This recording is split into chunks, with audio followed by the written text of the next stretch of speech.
India, Japan, South Korea, Germany, and Europe have reported many cases of bird flu. Several Indian states have already sounded an alert, formed guidelines, and sent samples for testing to contain the H5N8 strain of this disease. More than 4 lakh poultry birds have died in Haryana. Kerala has begun culling of chickens and ducks.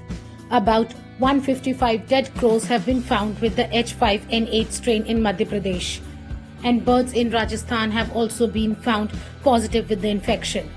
Karnataka and Tamil Nadu have stepped up surveillance. Maharashtra is on alert, and Himachal Pradesh is investigating samples of domestic poultry birds after samples of dead migratory birds tested positive.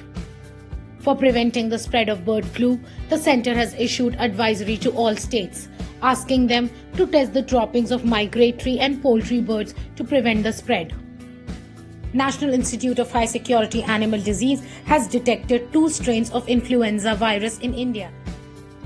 One, H5N8, and second, H5N1. Other than India, Japan is struggling with the menace with 20% of its prefectures infected. The virus has also reached 10 European countries: the Netherlands, Sweden, the UK, Poland, Germany, Croatia, France, Belgium, Ukraine, Denmark. South Korea's Agriculture Ministry in October had ordered temporary closures of poultry farms and related transport to contain bird flu. As per reports, Germany will be culling around 62,000 turkeys. France has seen the death of about 2 lakh ducks, and China has already suspended imports of poultry from France.